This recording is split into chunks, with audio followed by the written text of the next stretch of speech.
मसीह के अजीम कदूस जलाली बाबरकत नाम में आप सबको सलाम। Happy Sunday. हालेलुया। बैठें। आइए मिलकर खुदा के कलाम को सीखते हैं, क्योंकि हम रोज़ों के अयाम में से गुजर रहे हैं और मैं यकीन रखता हूं कि आप में से बहुत से बहन भाई बेटे बेटियां दुआ और रोज़े में भी ठहरते हैं, और ज़रूर हमें रोज़ा के मुतल्लिक भी मालूमात होनी चाहिए कि जब हम रोज़ा रखते हैं तो उसके नताइज भी सामने आते हैं। जो बात हम यहाँ पर सीखने वाले हैं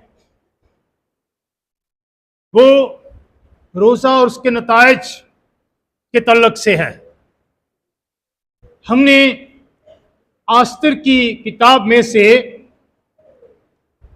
चौथे बाब की 15वीं आयत से लेकर 17वीं आयत तक इस पैसेज को पढ़ा है। लिखा है, तब आस्तर ने उनको मर्दकी के पास ये जवाब ले जाने का हुक्म दिया। जो पढ़ा जा रहा है इसको जहन में भी जरूर रखें।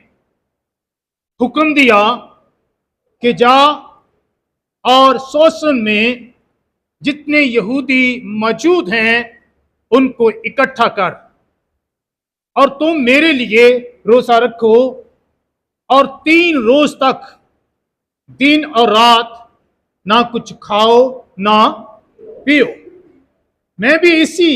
मैं भी और मेरी सहेलियां इसी तरह से रोजा रखेंगी, और ऐसे ही मैं बादशाह के हुजूर जाऊंगी जो आइन के खिलाफ है, और अगर मैं हलाक हुई तो हलाक हुई।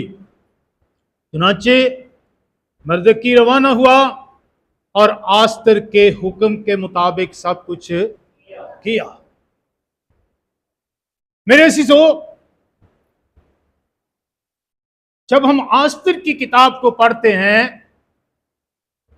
तो हमें पता चलता है कि किस तरह से आस्तर वहां के बादशाह अहसूयर्स की बीवी बनी और वो महल में किस तरह से पहुंचाई गई, क्योंकि आस्तर मर्दकी के चचा की बेटी थी, चचाजात उसकी बहन थी, और मर्दकी ने इसको अपनी बेटी बनाकर पाला था।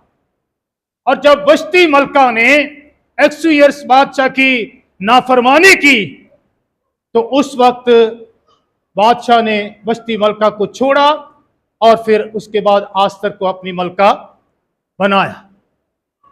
अब हमान जो था, क्योंकि वो बादशाह का एक खास आदमी था, सरबराह था, तमाम लोग जब वो फाटक में से गुजरता तो उसको सिजदा करते थे, झुकते थे, उसकी ताजीम करते थे, लेकिन मर्दकी उसके आगे कभी झुका नहीं था। इसी नफरत और इसी अदावत के सबब से हामान ने बादशाह को उकसाया और उसे कहा कि तेरे मुल्क में तमाम सूबों में एक कौम फैली हुई है जिसके कानून निराले हैं, दस्तूर निराले हैं, वो तेरे आयन और तेरे कानून को नहीं मानती। 127 सूबों पर यह हुक्मरान था, और उसने बादशाह से लिखवाया कि इस कौम का तेरे मुल्क में रहना तेरे लिए खतरनाक है, इसलिए इस कौम को क्या किया जाए, मार दिया जाए, खत्म कर दिया जाए।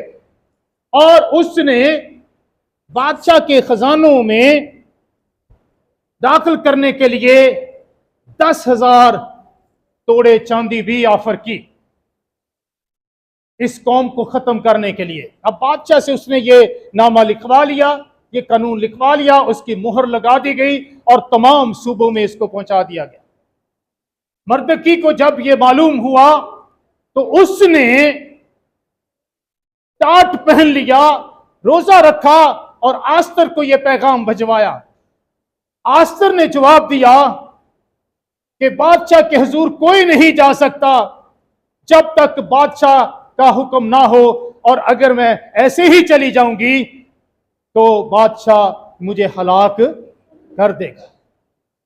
क्योंकि जब कोई बादशाह के बुलाए बगैर जाता, अगर तो सुनहली आशा उसकी तरफ बढ़ा दिया जाता तो उसकी जान महफूज रहती, नहीं तो उसको कत्ल कर दिया जाता था। मर्दकी ने आस्तर से कहा, अगर आज तू हमारी मदद नहीं करेगी, हो सकता है कि इसी वक्त के लिए तू इस मेयार तक, इस जगह तक पहुंची है, आज मदद नहीं करेगी तो इस्राएल के लिए निजात कहीं और से आएगी। फिर आस्तर ने क्या किया? आस्तर ने कहा, तब आस्तर ने उनको मर्दकी के पास ये जवाब ले जाने का हुक्म दिया। अब क्या हुक्म मिला? चंद बातें हम सीखेंगे इसी पैसेज के अंदर से कि क्या क्या हुआ और किस तरह से इस रोजा के नतायज उन्हें मिले। कितने दिन उन्होंने रोजा रखा? 3 दिन। हम गौर करेंगे इन आयात पर। मेरे अजीजों, पहली बात जो आस्तर ने उन्हें कही वो ये कि तमाम शोषण में जितने यहूदी हैं उनको क्या कर, अगर आपने हवाला गौर से सुना है तो उनको इकट्ठा कर। पहली बात एक का यगानगत इत्तेहाद की बात है, एक होने की बात है, यगानगत की बात है। तमाम यहूदियों को जितने वहां पर मौजूद हैं उनको इकट्ठा कर, उनको एक कर दे, एक जगह पर वो इकट्ठे हो जाए। जब हम इकट्ठे होते हैं, इत्तेहाद कायम होता है, यूनिटी कायम होती है, तो खुदा उनके दरमियान मौजूद होता है, क्योंकि इत्तेहाद में कुव्वत है, पावर है। और खुदावंद यीशु मसीह ने भी फरमाया, जहां भी 2 या 3 मेरे नाम पर इकट्ठे हैं, मैं उनके दरमियान मौजूद हूं। इकट्ठे हो जाएं, इत्तेहाद को कायम करें, एक दिल, एक जान, एक रूह, एक कौम, एक ताकत, एक पावर बन जाएं। सबसे पहले क्या करने की जरूरत है? इकट्ठे हो जाएं। अही आपस इकट्ठे नहीं होंगे, मियां भी आपस इकट्ठे नहीं होंगे, उन्होंने चुंजा लड़दियां रहंदियां ने।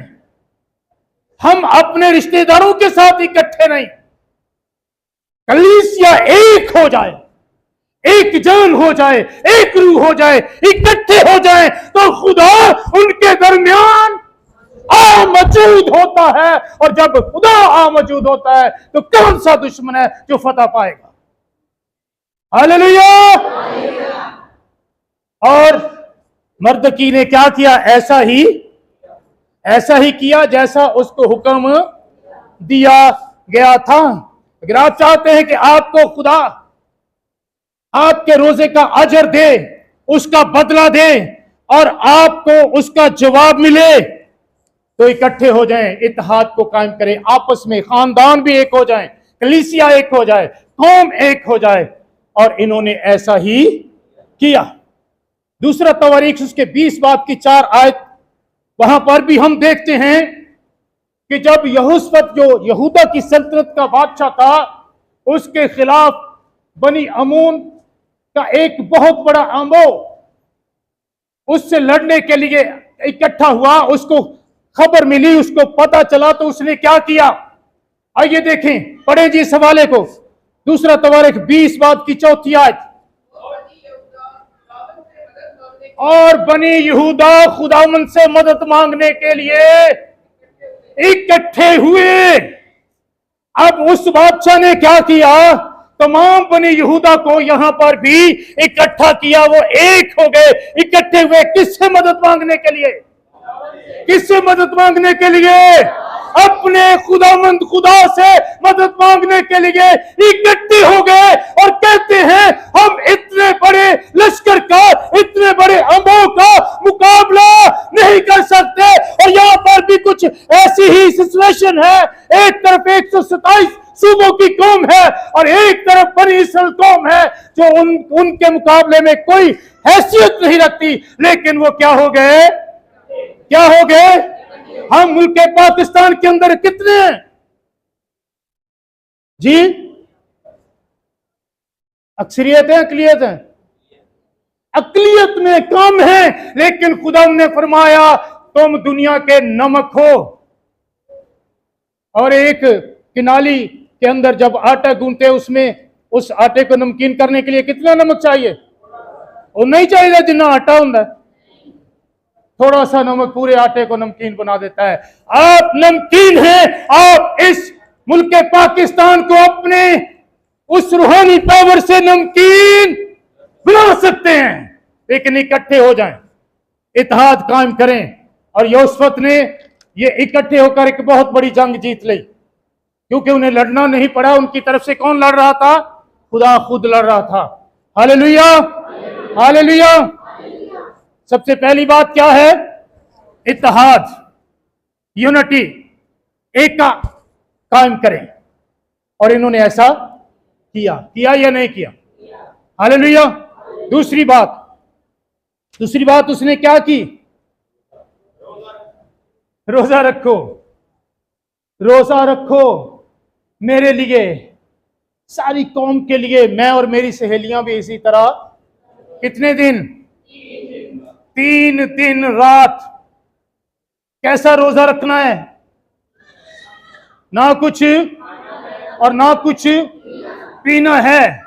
बहुत से लोग हमारे बारे में, मसीही कौम के बारे में ये नजरिया रखते हैं कि ए जी तवे दी पक्की नहीं खाते, बाकी सारा कुछ हड़प कर जाते हैं।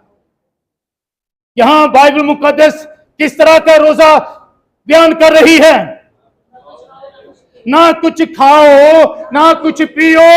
हम तो ना कुछ खाते हैं ना कुछ पीते हैं। उनका ये नजरिया हमारे इस नजरिए के खिलाफ है, इस लायक नहीं है, क्योंकि हम ऐसा रोजा रखते हैं जिसमें ना कुछ खाना है और ना कुछ पीना है। तो उन्होंने क्या किया?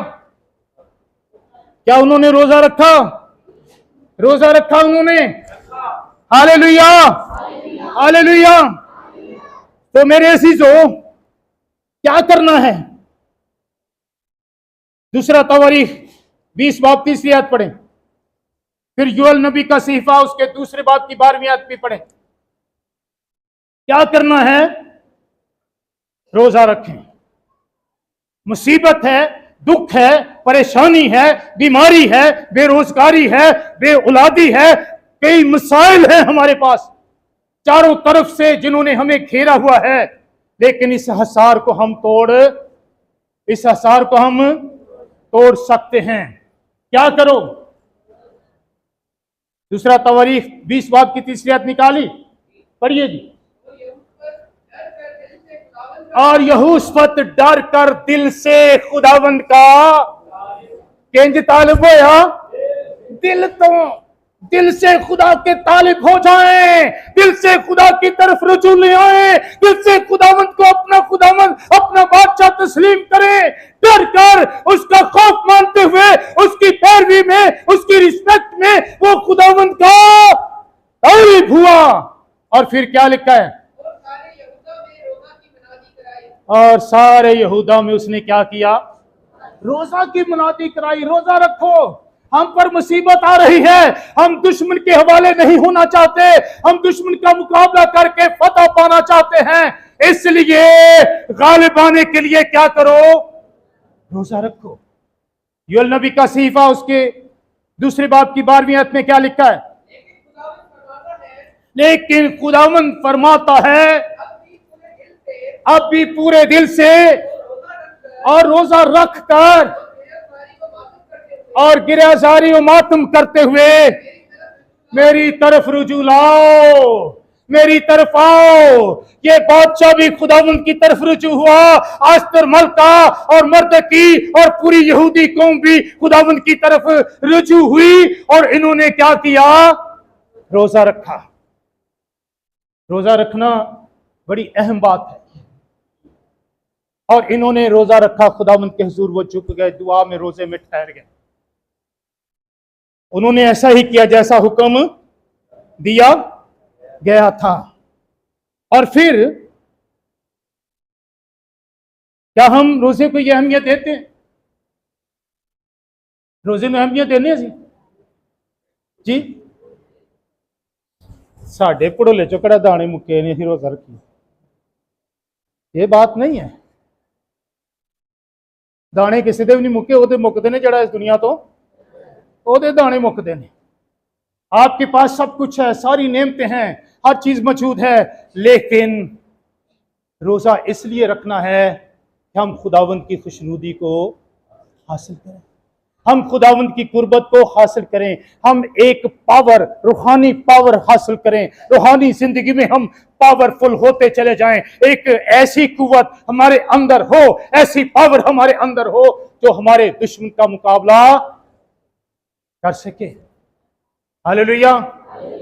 रोजा रखें, किसका हुक्म है जी? रब्बुल अफ़्फ़ाज फरमाता है। कौन? रब्बुल अफ़्फ़ाज फरमाता है, अब भी पूरे दिल से खुदावंद की तरफ रुजू लाएं, रोजा रखकर खुदावंद की तरफ रुजू लाएं, अपने गुनाहों पर नादिम हों, अपने गुनाहों पर मातम करें और खुदा की तरफ आ जाएं, फिरें खुदा की तरफ। खुदावंद सरफराजी बख्शता चला जाएगा। हालेलुया। तीसरी बात, दो बातें हमने अब तक सीखी हैं, कौन कौन सी? इत्तेहाद कायम कर लें, इकट्ठे हो जाएं, ये एका करें। और दूसरी बात, रोजा रखें। अब तीसरी बात की तरफ आ रहा हूं, अपने रिश्तेदारों और अपनी कौम के दुख को अपना दुख समझें। क्या कहा मैंने? आस्तर की किताब, उसका 8वां बाब और उसकी 6ठी आयत। आस्तर ने ऐसे ही रोजा नहीं रख लिया था, ऐसे नहीं कहा था कि हाँ ठीक है भाई मैं तैयार हूं, मरने के लिए भी तैयार हूं, मैं हलाक होने के लिए तैयार हूं, लेकिन मैं ऐसा करूंगी, मैं बादशाह के पास जाऊंगी जी,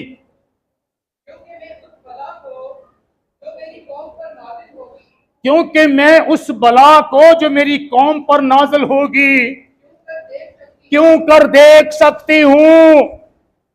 मैं उस बला को, उस मुसीबत को, उस दुख को, अपनी कौम को कत्ल होते हुए, दुख में मुब्तला होते हुए नहीं देख सकती जी। जब कैसे मैं अपने रिश्तेदारों की हलाकत देख सकती हूं, मैं नहीं देख सकती। ये मेरी ताकत से, मेरी कुव्वत से बाहर है।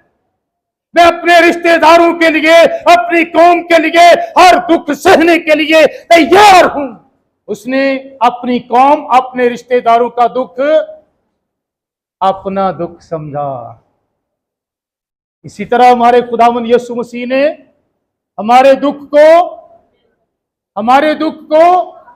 हमारी मुसीबत को, हमारी परेशानियों को, हमारी फिक्रों को अपने ऊपर ले लिया। उसने हमारे दुखों को अपना दुख समझा। उसने, वो कहती है मैं अपनी कौम, क्या कहती है? अपनी कौम, उस बला को जो मेरी कौम पर आ रही है, नाज़िल हो रही है, क्यों कर देख सकती हूं, या कैसे मैं अपने रिश्तेदारों की हलाकत देख सकती हूं। क्या हमारे अंदर अपनी कौम, अपने रिश्तेदारों का ऐसा दर्द है?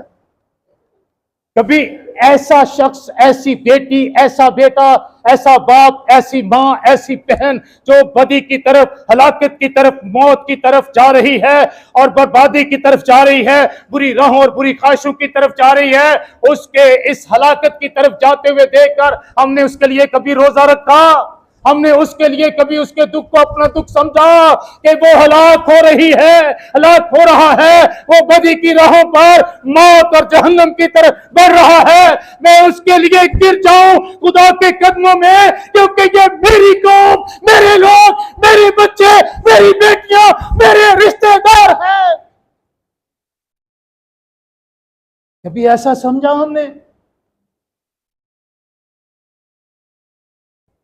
अपने रिश्तेदारों, अपनी कौम के दुख को अपना दुख समझें। वैसा ही मिजाज रखो जैसा मसीह जैसा मसीह यीशु का भी था। उसने अपनी कौम, अपने लोगों के दुख को अपना दुख समझा। वो जानता था कि ये जहन्नुम में चले जाएंगे, ये अब्दी हलाकत में चले जाएंगे, ये मरेंगे। तो उसने हमारी मौत को, हमारे दुखों को, हमारी बीमारियों को, हमारे गमों को अपने ऊपर ले लिया। अस्तर क्या कर रही है? अस्तर भी यही कह रही है ना, भावें मैं मर जावा, हलाक हो जावा, लेकिन मैं अपनी कौम ली जरूर एक काम करांगी। तो हमें क्या करना है? अगर रोजे का अजर आपने लेना है तो तीसरी बात क्या है? अस्तर क्या कहती है? मैं इस बला को जो मेरी कौम पर और मेरे रिश्तेदारों पर नाज़िल हो रही है, मैं देख नहीं सकती। ते असी देख सकते हैं साडी मां मरदी होए, साडा प्यो मरदा होए, साडे बच्चे मरदे होण, उन्हां ते मुसीबत, दुख, परेशानी आए, देख सकते हैं? तो कितने अपनी कौम के कितने बच्चे मर रहे हैं, हलाक हो रहे हैं, नशे में, बदी में, जनाकारी में, जुएबाजी में, बर्बादी में, तबाही में, कितने हलाक हो रहे हैं। कितने नौजवान अपनी जानें खो बैठे हैं। उनके लिए कभी रोजा रखा, कभी दुआ में बैठे? एक बार मैं अपनी छत पे सो रहा था तो मुझे ख्वाब में क्या दिखाई दिया? मैं सिगरेट पी रहा हूं, धुएं पे धुआं छोड़ रहा हूं। गौर कीजिए इस बात पर। और मैं एकदम उठ के बैठ गया। मैंने अपने चारों तरफ देखा और फिर मैंने सर झुकाकर खुदावंद से बात की, दुआ की। खुदावंद, मैंने तो कभी ये काम किया नहीं, जब से मैंने तौबा की मैं तो इससे नफरत करता हूं। ये क्या है कि मैं सिगरेट पी रहा हूं, मैं ये नशा कर रहा हूं? तो मुझे आवाज क्या आई? अपने इर्द गिर्द कभी देखा है कितने नौजवान इसी नशे में मर रहे हैं? क्या उनके लिए कभी दुआ की है? कभी उनके लिए झुका है? कभी घुटने टेके? और मेरी आंखों से आंसू बहना शुरू हो गए। उसी वक्त मैंने खुदावंद के हुजूर अपने घुटने टेके और दुआ करना शुरू कर दी। और उस वक्त सांगड़ के अंदर, पूरे सिंध में सांगड़ नशे का अड्डा गिना जाता था और दूसरे शहरों से ट्रक भर भर कर हिरूनिया के शहर में आते थे। ये उस वक्त की बात है, आपको भी याद होगा। हर सड़क पर, हर फुटपाथ पे हरूनी बैठे होते थे। और मैंने उस वक्त से दुआ करना शुरू किया, रोजा रखा, और खुदा ने इस अड्डों को तोड़ा और बहुत सारे नौजवान खुदा की तरफ आए। आज भी हमें जरूरत है, अपना दुख समझें, अपनी हैसियत समझें। ये बला है, ये खा रही है नौजवानों को, ये तबाह कर रही है इन जिंदगियों को। अपने रिश्तेदारों और अपनी कौम के दुख को आस्तर ने क्या किया? अपना दुख समझा। तो या उन्हें क्या पहला तो उन्हें क्या सी, ठीक है मरदे ते मरन दे, ते मरदे की ने क्या है ना समझ के मैं बादशाह के महल च बैठी, बादशाह मगी मरना तू ही है नाल ही। फिर उसने सारी कौम के दुख को अपना दुख समझा। हालेलुया। चौथी बात, रोजे का अजर। मर्दकी का टाट, उसने टाट पहना हुआ था, फटे पुराने कपड़े, बोरी का टाट होता है, बोरी के कपड़े पहने हुए थे, रोजे में खाक में बैठा हुआ था। मर्दकी का टाट जो है वो शाही लिबास में बदल गया। हालेलुया। मर्दकी का टाट, ये बोरी के कपड़े, ये गंदा लिबास शाही लिबास में बदल गया। चेंज आ गया उसकी जिंदगी में। हालेलुया। 6 बाब उसकी 7वीं आयत पढ़िए जी, आस्तर की किताब। फिर 8 बाब की 15-16 आयत भी पढ़ दें साथ ही जी, पढ़िए जल्दी से। तो वहां ने बादशाह से कहा कि उस शख्स के लिए जिसकी ताज़ीम बादशाह को मंजूर हो। हमान ने बादशाह से कहा, उस शख्स की ताजीम जिसके लिए बादशाह चाहता है, बादशाह को यह मंजूरी है, उस शख्स की ताजीम जी कैसे होनी चाहिए? शहाना लिबास जैसे बादशाह पहनता है। शहाना लिबास जिसे बादशाह पहनता है, जो लिबास बादशाह का लिबास है, वो लिबास उस शख्स को पहनाया जाए। और जो बादशाह की सवारी, जिस पर बादशाह सवार होता है, बादशाह की सवारी का घोड़ा उसे दिया जाए, और शाही ताज जो उसके सर पर रखा जाता है लाया जाए। शाही ताज भी उसके सर पर रख दिया जाए। हालेलुया।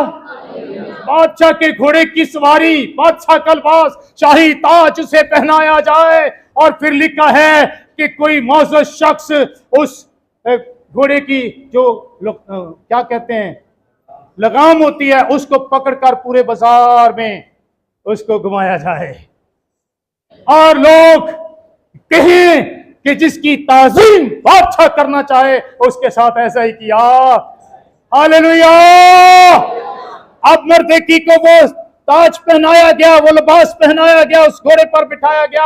हामान जो उसका दुश्मन था, 60 हाथ ऊंची सूली उसने बनाई हुई थी मर्दकी को लटकाने के लिए। अब वही हामान उस घोड़े की लगाम को पकड़े हुए मर्दकी के आगे आगे चल रहा है, उसकी तज़ीम कर रहा है। उसका टाट शाही लिबास में बदल गया। जी 15वीं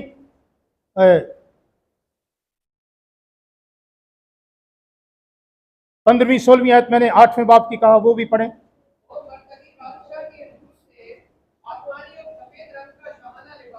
मर्दकी बादशाह के हुजूर से आसमानी और सफेद कलर का लिबास। हालेलुया। कितना खूबसूरत लिबास, शाहाना लिबास। जी सोने का एक बड़ा ताज, हालेलुया। सोने का एक बड़ा ताज उसको दिया गया, उसको पहनाया गया। जी कितानी अरगवानी खिल्लत भी उसको पहनाया गया जो लिबास के ऊपर होता है। जी सोसन शहर ने क्या मारा? नारा मारा। अब भी नारा मार सकते हैं। हालेलुया। जी और खुशी मनाई। हालेलुया। अगर आप खुदावंद के हुजूर इस तरह का रोजा रखते हैं, ताइब हो जाते हैं, पूरे दिल से खुदा की तरफ रुजू लाते हैं, आपके लिए भी सफेद लिबास तैयार है, रास्तबाजी का लिबास तैयार है, जिंदगी का ताज आपके लिए तैयार है, आसमानी शहर आपके लिए तैयार है। हालेलुया। उसका टाट शाही लिबास में बदल गया। उसकी जो बेइज्जती करने वाले थे वही उसकी ताजीम करने लगे, वही उसकी इज्जत करने लगे। Hallelujah. Praise the Lord. Number 5, 5वीं बात, बहुत से गैर कौम के लोग यहूदी हो गए। हालेलुया। कितनी खूबसूरत बात है। 8वें बाब की 17वीं आयत पढ़िए जी। बहुत से गैर कौम, दूसरी कौम के लोग, वो जो उस मुल्क में रहते थे,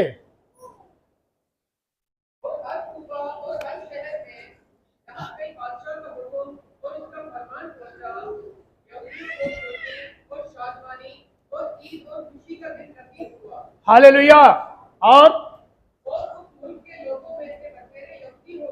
praise the Lord, praise the Lord, hallelujah. खुदावंद के नाम को जलाल, उसकी ताज़ीम हो। और हमने पढ़ा, और मर्दकी बादशाह के हुजूर से आसमानी सफेद रंग का लिबास पहने हुए। और फिर 16वीं आयत, यहूदियों को रौनक और खुशी और शादमानी और इज्जत हासिल हुई। Praise the Lord.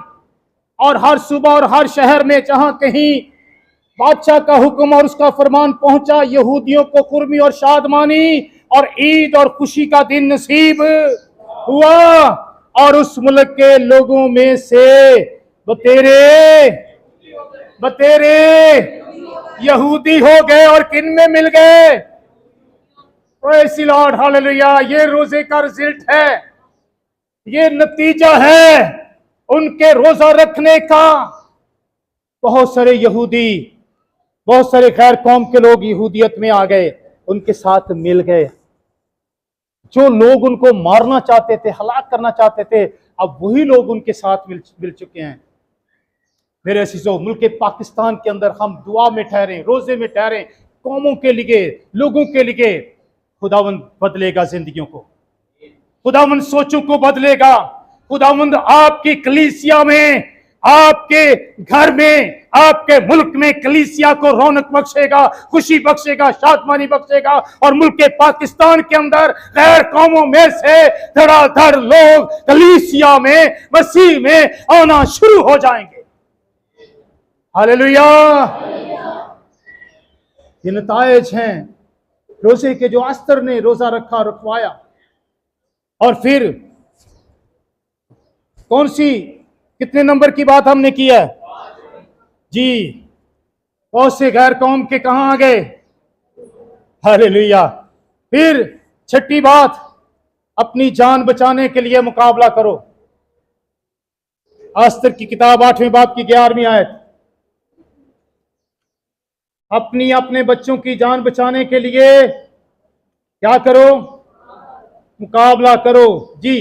इनमें बादशाह ने यहूदियों को जो अल-शहर से इजाजत दी कि इकट्ठे होकर अपनी जान बचाने के लिए मुकाबले पर लड़ जाएं और उसको और उस सूबे की सारी फौज को जो उन पर और उनके बच्चों और बीवियों पर हमलावर हो हलाक और कत्ल करे और देश को नाबूद कर दे और उनका माल लूट ले। हाँ, उनमें बादशाह ने यहूदियों को जो हर शहर में थे इजाजत दी। पहले अपने लोगों को उसने इजाजत दी कि जितने यहूदी हैं उनको क्या करो? मार डालो, क्योंकि कानून बदल नहीं सकता था, उसको चेंज नहीं किया जा सकता था। बादशाह ने एक और कानून जारी किया कि अपनी जान बचाने के लिए, अपने बच्चों की जान बचाने के लिए क्या करो? लड़ो, मुकाबला करो। तो हमारी जो जंग है, हमारा जो मुकाबला है, जिस्म से नहीं है, इंसानों से नहीं है, लोगों से नहीं है। हमारी जंग किन से है? हमारी जंग अबलीसी कुव्वतों और अबलीसी फौजों से है, शैतानी कुव्वतों और शैतानी फौजों से है। उनके साथ हमने क्या करना है? और ये मुकाबला हम दुआ और रोजे के जरिए से कर सकते हैं। और क्या लिखा है? किन के लिए लड़ना है? यहां लिखा है मुकाबला पर अड़ जाएं और उस कौम और सूबा की सारी फौज को जो उन पर, उनके छोटे बच्चों और बीवियों पर हमला आवर हो, हलाक और कत्ल करें। जो फौजें आपके बच्चों पर, आप पर, आपके रिश्तेदारों पर हमलावर होती हैं, उनके मुकाबला में अड़ना है, उनके मुकाबला के लिए खड़ा होना। और पौलुस रसूल इफिसियों के खत में लिखता है कि हमारी जो जंग है वो जिस्म से नहीं है, बल्कि शरारत की उन रूहानी फौजों से है जो आसमानी मकामों में। हमारी जंग शरारत की फौजों से, शरीर से है, इब्लीस से है। और इब्लीस से मुकाबला करने के लिए हमें दुआ में, रोजे में ठहरने की जरूरत है, ताकि हमारे बच्चे हलाक, हमारी जानें हलाक, अपनी जानों के लिए, अपने बच्चों की जानों के लिए लड़ो। याकूब के खत में लिखा है, खुदा के ताबे हो जाओ और इब्लीस का मुकाबला करो तो वो तुमसे। हालेलुया। हमारा मुकाबला लोगों से, इंसानों से नहीं है। किनसे है जी? यहां पर तो इंसानों से मुकाबला हो रहा है, लेकिन हमारा मुकाबला रूहानी। अगर हम रूहानी फौजों के खिलाफ खड़े हो जाते हैं, उनके खिलाफ डट जाते हैं, अड़ जाते हैं, तो हम अपने बच्चों को हलाक होने से, अपने खानदान को हलाक होने से, अपनी कौम को हलाक होने से बचा सकते हैं। Hallelujah, hallelujah. मेरे शिशो, इन्होंने जब मुकाबला किया तो तकरीबन 75,000 लोग जो थे वहां पर उन्होंने कत्ल किए। कितने? 75,000 लोग। और अपनी जानों को, अपने बच्चों की जानों को उन्होंने, ना सिर्फ अपनी जानों बल्कि बहुत सारे और लोग भी यहूदियत में आ गए, यहूदी हो गए, उनकी जानें भी बच गई। Hallelujah, hallelujah. नंबर 7, मातम के दिन ईद और खुशी में बदल गए। Praise the Lord, hallelujah. 9 बाब उसकी 20 से 23 आयत। आस्तर की किताब में 9 बाब 20 से 23 आयत, मातम के दिन किस में बदल गए? खुशी, शादमानी, ईद में बदल गए, जिसे ईद पुरीम का नाम दिया गया। लिखा है और मर्दकी ने ये सब अहवाल लिखकर उन यहूदियों को जो अक्सुयस बादशाह के सब सूबों में क्या नजदीक क्या दूर रहते थे, खत भेजे ताकि उनको ताकीद करे कि वो अदार के महीने की 14वीं तारीख को और उसी की 15वीं को साल ब साल अपने दिनों की तरह, ऐसे दिनों की तरह माने जिनमें यहूदियों को अपने दुश्मनों से चैन मिला, और वो महीने उनके लिए गम से शादमानी में और मातम से खुशी के दिन में मुबद्दल हुआ, इसलिए कि वो उनको ज़ियाफत और खुशी और आपस में तोहफे भेजने और गरीबों को खराज देने के दिन ठहराएं। हालेलुया। पहले ये मातम के दिन थे, अफसोस के दिन थे, लेकिन अब खुशी के दिन में तब्दील हो गए, बदल गए, एक दूसरे को तोहफे भेजने के दिन बन गए। बड़े सिलाज। अब हम रोजे रख रहे हैं, रोजों के बाद हम भी एक ईद मनाने वाले हैं। इन्होंने भी रोजे के बाद ईद मनाई है, लेकिन इन्होंने ईद कैसे मनाई है, हम ईद कैसे मनाते हैं, इसको भी देखना है। क्या हमारे रोजों का रिजल्ट हमें मिल रहा है, नतायज मिल रहे हैं जिनके लिए हम खुदावंद के हुजूर झुकते हैं, या अपनी खुद गर्जी लिए रोजे रखने, अपने लिए, अपनी जात लिए, अपने लिए? अच्छी बात है, लेकिन यहां पर एक इज्तिमाई इकट्ठे होने की बात है। जब तक हम इकट्ठे नहीं होते उस वक्त तक रिजल्ट हमें मिलना मुश्किल है। इसलिए ये गम, ये मातम खुशी के त्यौहार में बदल जाएगा। आपकी जिंदगी हर रोज खुशी और शादमानी में गुजरेगी। या ईद जी, हर रोज खुशी और शादमानी में बदल जाएगी। हालेलुया। 8वीं और आखिरी बात सुन लीजिए, मुकम्मल फर्माबरदारी। क्या? मुकम्मल फर्माबरदारी, ताबेदारी, पैरवी। जब तक हम मुकम्मल ताबेदारी, फर्माबरदारी नहीं करते उस वक्त तक भी हम रोजे के रिजल्ट को हासिल नहीं कर सकते। 9 बाब उसकी 16वीं आयत में हम पढ़ते हैं कि 75,000 लोग उन्होंने कत्ल किए, लेकिन कैसे? ये सब मुकम्मल फर्माबरदारी के सबब से हुआ। और हमने 4 बाब की 17वीं आयत में पढ़ा था, चुनाचे मर्दकी रवाना हुआ और आस्तर के हुक्म के मुताबिक, आस्तर के हुक्म के मुताबिक सब कुछ किया। और खुदावंद यीशु मसीह ने मत्ती 28वें बाब की 20वीं आयत में फरमाया, तमाम दुनिया में सारी कौमों को क्या करे, जाकर शागिर्द बनाएं और उनको बाप और बेटे रूह कुद्दस के नाम से बपतिस्मा दें और उनको ये तालीम दें कि उन सब बातों पर अमल करें जिनका मैं आज तुमको हुक्म देता हूं, और देखो मैं दुनिया के आखिर तक हमेशा तुम्हारे। बपतिस्मा किस लिए लिया जाता है? ताबेदारी करने के लिए, फर्माबरदारी करने के लिए, तालीम पाने के लिए, उन सब बातों पर अमल करने के लिए जिनका हुक्म खुदावंद ने हमें, सब बातों पर अमल करने के लिए कहा गया, या किसे किसे गलती करना है? मर्दकी ने सब कुछ किया या कुछ छड़ दिता विचों? हम बपतिस्मा लेकर क्या सब हुक्मों पर जो खुदावंद यीशु मसीह ने हमें दिए, तालीम लेते हुए उन पर अमल करते, उन हुक्मों को मानते, उसकी पैरवी करते हैं? और नहीं, किसी ने भी बोलना ते कहते ने नतीजा जवादा वो सामने आ जाए। बच्चा सारा साल स्कूल ही ना जाए, हैं, किताब नूं हाथ ही ना लाए, ਜਿਹੜਾ ਕੰਮ ਮਾਸਟਰ ਦਿੰਦਾ ਹੈ ਉਹਨੂੰ ਲਿਖੇ ਪੜ੍ਹੇ ਹੀ ਨਾ, ਇਮਤਿਹਾਨਾਂ ਦੇ ਵਾਲੇ ਦਿਨ ਰਿਜ਼ਲਟ ਬੜਾ ਅੱਛਾ ਆਏਗਾ ਜੀ।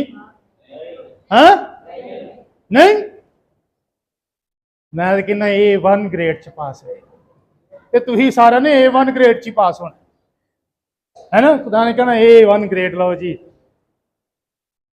ਉੱਥੇ ਨਕਲ ਨਹੀਂ ਜੇ ਚੱਲਣੀ, ਇੱਥੇ ਤੇ ਚੱਲ ਜਾਂਦੀ ਹੈ ਨਾ, ਚੁੱਪ ਛੁਪਾ ਕੇ ਰਿਸ਼ਵਤ ਦੇ ਦਿਲਾ ਕੇ ਤੇ A ग्रेड ਤੁਹਾਨੂੰ मिल जाता है, ਉੱਥੇ नहीं जे लभना।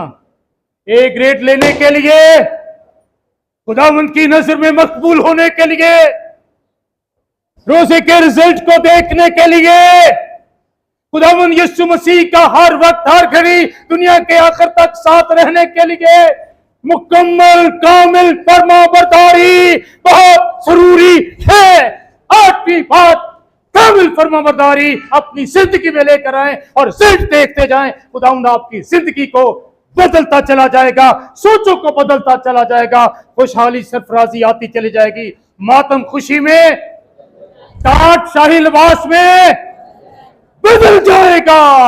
Hallelujah, hallelujah. मेरे जो आस्त ने सिर्फ अपनी कौम को ही नहीं बचाया, अपने आप को ही नहीं बचाया, बल्कि और खैर कौमों के लोगों को भी उसने बचाया। Hallelujah, hallelujah. तो मेरे अजीजों, दुआ का रिजल्ट देखने के लिए इन 8 बातों पर अमल कीजिए। और भी बहुत सारे पॉइंट्स हैं, लेकिन बड़े अहम पॉइंट पर मैंने आपकी निशानदही की है।